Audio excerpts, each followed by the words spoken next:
ইফতারের টাইমে এমন ঠান্ডা ঠান্ডা ফালুদা খেলে একদমই কলিজা আর মন দুইটাই ঠান্ডা হয়ে যাবে। আজকে তোমাদেরকে সেই রেসিপিটাই শেয়ার করবো। অ্যাকচুয়ালি আমার পার্সোনালি ফালুদা অনেক বেশি পছন্দ, আর এটা আমি বাসায় প্রথমবারের মতো বানাচ্ছি।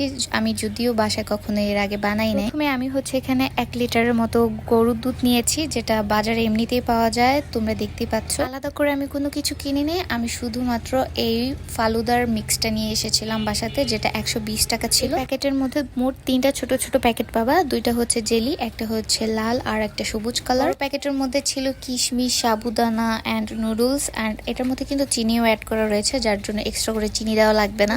নুডলস এগুলো যেহেতু সিদ্ধ হতে কিছুটা সময় লাগবে, তাই আমি কিন্তু দুধটা হালকা গরম হওয়া মাত্রই সেগুলো দিয়ে দিয়েছি। আমি সেই সাবুদানার পাত্রটাকে অন্য একটা সাইডে চুলায় বসিয়ে দিয়ে এখন জেলি বানাবো। শুরুতে আমি লাল জেলিটা বানাবো, তাই এর মধ্যে আমি 1/2 কাপ পানি দিয়ে দিয়েছিলাম। ইম্পর্টেন্ট একটা কথা, যাদের জেলি একদমই জমে না তারা কিন্তু এই স্টেপটা ফলো করবা। 5-6 মিনিট সুন্দর করে জাল দিবা, এন্ড খুব বেশি জাল দিতে হবে এটাকে। পাতিলের কালারও অ্যাকচুয়ালি চেঞ্জ হয়ে গিয়েছে। এরপর আমি সবুজ জেলিটাকেও সেম ভাবে বানিয়ে নিব, এন্ড আমার মনে হয় না জেলি বানানোটা খুবই বেশি একটা কঠিন কাজ। তো আমার সবুজ কালার জেলিটা জমে নাই, আমি জানি না কেন। তো জেলি বানাতে বানাতে সাবু আর নুডলস সেদ্ধ হয়ে গিয়েছে। আমি এখন এটাকে একটা সার্ভিং ডিশে সার্ভ করব, এন্ড তারপর আমি এটাকে ফ্রিজের মধ্যে রেখে দেবো ঠান্ডা হওয়া পর্যন্ত। 30 মিনিটের মতো আমি ফালুদার মিক্সটাকে ফ্রিজের মধ্যে রেখে দিয়েছিলাম, আর এখানে আমি জেলিগুলোকে কেটে নিচ্ছি আর সবকিছু এখন মিক্স করব, যা যা অ্যাকচুয়ালি আমি অ্যারেঞ্জ করেছিলাম ফালুদার জন্য। আগেই বলেছি আমার গ্রিন কালার জেলিটা হয় নাই বিকজ বাবুর জন্য। জেলিগুলো দেওয়ার পর এখানে আমি আমার মন মতো ফ্রুটস অ্যাড করব। তোমরা চাইলে তোমাদের মন মতো ফ্রুটস অ্যাড করতে পারো। যেহেতু